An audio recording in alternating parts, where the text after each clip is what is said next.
केवल लक्ष्मण ही मेघनाद का वध कर सकते थे, श्री राम भी नहीं। एक बार अगस्त्य मुनि जी अयोध्या आए और लंका युद्ध का प्रसंग छिड़ गया।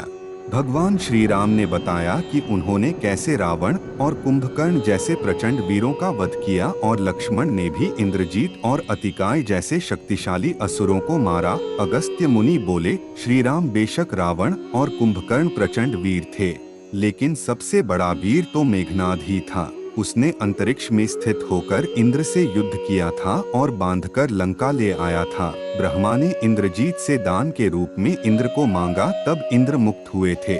लक्ष्मण ने उसका वध किया, इसलिए वे सबसे बड़े योद्धा हुए। श्री राम को आश्चर्य हुआ, लेकिन भाई की वीरता की प्रशंसा से वह खुश थे।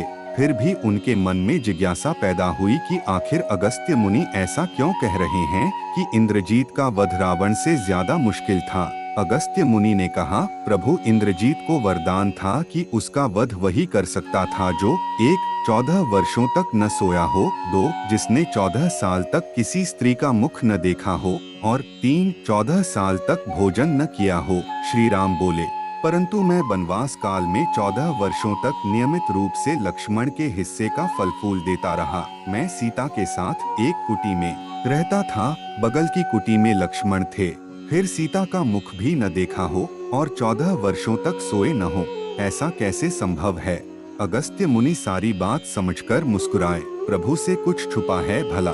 दरअसल सभी लोग सिर्फ श्री राम का गुणगान करते थे, लेकिन प्रभु चाहते थे कि लक्ष्मण के तप और वीरता की चर्चा भी अयोध्या के घर घर में हो। अगस्त्य मुनि ने कहा, क्यों न लक्ष्मण जी से पूछा जाए। लक्ष्मण जी आए। प्रभु ने कहा कि आपसे जो पूछा जाए उसे सच सच कहिएगा। प्रभु ने पूछा, हम तीनों 14 वर्षों तक साथ रहे, फिर तुमने सीता का मुख कैसे नहीं देखा। फल दिए गए फिर भी अनाहारी कैसे रहे और 14 साल तक सोए नहीं, यह कैसे हुआ। लक्ष्मण जी ने बताया, भैया जब हम भाभी को तलाशते ऋष्यमुख पर्वत गए तो सुग्रीव ने हमें उनके आभूषण दिखाकर पहचानने को कहा।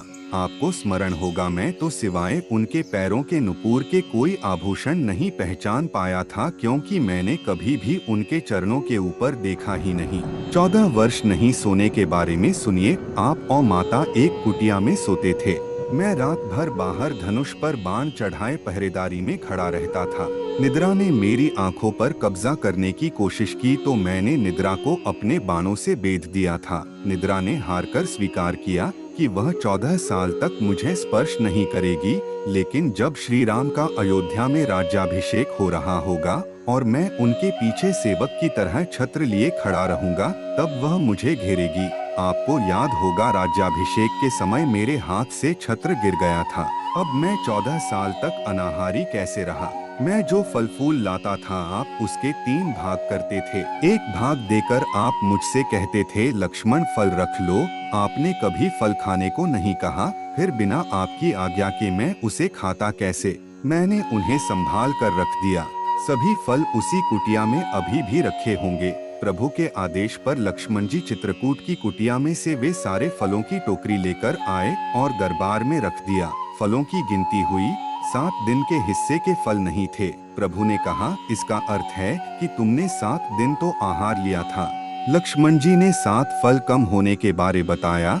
उन 7 दिनों में फल आए ही नहीं। एक, जिस दिन हमें पिताश्री के स्वर्गवासी होने की सूचना मिली, हम निराहारी रहे। 2, जिस दिन रावण ने माता का हरण किया उस दिन फल लाने कौन जाता। 3, जिस दिन समुद्र की साधना कर आप उससे राह मांग रहे थे। 4, जिस दिन आप इंद्रजीत के नागपाश में बंधकर दिन भर अचेत रहे। 5, जिस दिन इंद्रजीत ने मायावी सीता को काटा था और हम शोक में रहे। 6, जिस दिन रावण ने मुझे शक्ति मारी। 7, जिस दिन आपने रावण वध किया। इन दिनों में हमें भोजन की सुध कहाँ थी। विश्वामित्र मुनि से मैंने एक अतिरिक्त विद्या का ज्ञान लिया था, बिना आहार किए जीने की विद्या। उसके प्रयोग से मैं 14 साल तक अपनी भूख को नियंत्रित कर सका, जिससे इंद्रजीत मारा गया। भगवान श्री राम ने लक्ष्मण जी की तपस्या के बारे में सुनकर उन्हें हृदय से लगा लिया। जानकारी अच्छी लगे तो वीडियो को लाइक करें। कमेंट बॉक्स में बताएं आपको यह जानकारी कैसी लगी और साथ ही चैनल को भी सब्सक्राइब कर लें। धन्यवाद।